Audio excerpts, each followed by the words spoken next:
So moving on from the basic raw adjustments, there's a different way of basically capturing an image. So there's in camera and then adjustments on raw, so you can bring up the highlights and the shadows and vice versa. This shot here is exposed for the woodland, so you've got quite a bit of detail in there, but as you notice the sky is completely blown out. So that has worked. The fact that if we drop it right down, you can see there, so there's no way of getting that cloud back at all, no way at all, but you've got plenty of scope for the trees and everything there, so you've got plenty, but the sky is completely gone. So we've got another one. So the other shot is exposed for the sky a bit better, a little bit dark in the trees, and we've got free fly basically photo bombing my picture. So what we're going to do is we're going to open both shots. So you push Alt on and sorry, not Alt, Control, click on the two photos you want, and you drag them in. So we're going to have two shots open now, as you can see there. I'm not actually going to adjust anything, so it's just left as is. We can go up here, so I've highlighted both shots. You click on that little bit there, select all if you haven't done it already, and then it's merged to HDR. So it's going to now merge to an HDR image. It should show you what it's going to use or not use, and if there's any little issues or anything it's going to pick up on. So there you go. So there's a little bit of de-ghosting going on. So it's got a. It's probably, this is basically where I probably, because I took this handheld, two shots, they're two different exposures. It's basically just going to make up for the movement. So align images, yes. So there's two images over the top of each other. Apply auto tone and color adjustments. Yes. So basically that's just gone into auto mode. If I turn that off, you can see a difference there.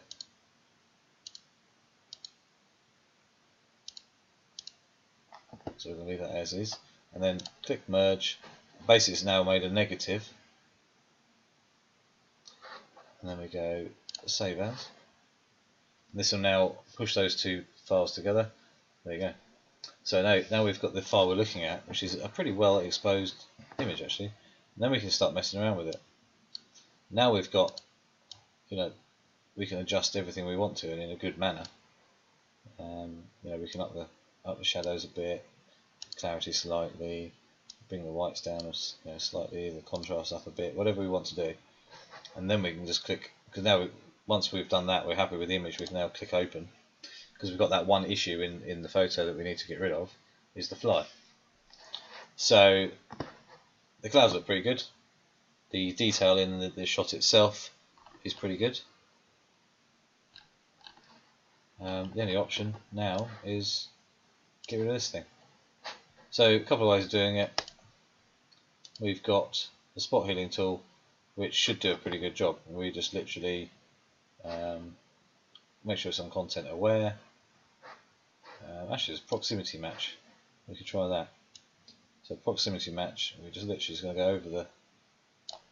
No, it's not done it very well. So we click that one, and then go content aware. So we try the content aware now. It's almost got rid of it. There's a couple of ways of doing this. As you can see, there's a couple of marks there that we probably need to get rid of. There's that area there. So what we can do now is go to the clone area, and we drop the hardness down, so don't really want it that hard. We'll go nearby, so we've got the similar colour sky, and literally just gently rub it away. There you go. So we've got rid of the fly. So simple shot to do, very easy to do, quickly to do. Shot in RAW, two different exposures, and then HDR. So the high dynamic range is being created via multiple shots. Ideally for a high dynamic range shot, you probably want up to about 9 photos. So you'd be taking the exposure on the sky, exposure on the clouds, exposure on the highlights on the trees, into the shadows, and more. And then you would highlight, and then you would put all of the photos together, and then do exactly what we've done here. but with more images. That way you probably get an even better, clearer image. But also add sharpness, so you end up with a sharper, clearer image because there's more detail. So you've applied, like say 9 photos together, you're going to end up with a lot more detail as well. So it could actually make a sharper image as well. So, but generally you need to be shooting on a tripod for that. I mean, I just did 2 shots handheld just so I could show you guys. So as simple as, and then you just save it as a JPEG or a TIFF or whatever you need it to be.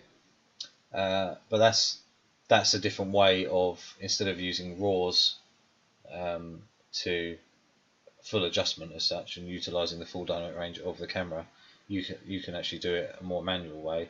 And sometimes this is going to be better because you can't push the camera's dynamic range, internal dynamic range, that much, especially on some cameras. The A7R3 from Sony is, and the A7 III sort of 15 stops, which is loads. But some of the other cameras out there, maybe 10, maybe even less. So, you don't necessarily have that control that you have on some of the other cameras. But anyway, hope that helped a few people out there, and I'll see you soon, guys. So please subscribe, please click the notification bell, and there's obviously other videos that I've done. So please go and have a look at those, and I'll speak to you soon. Cheers.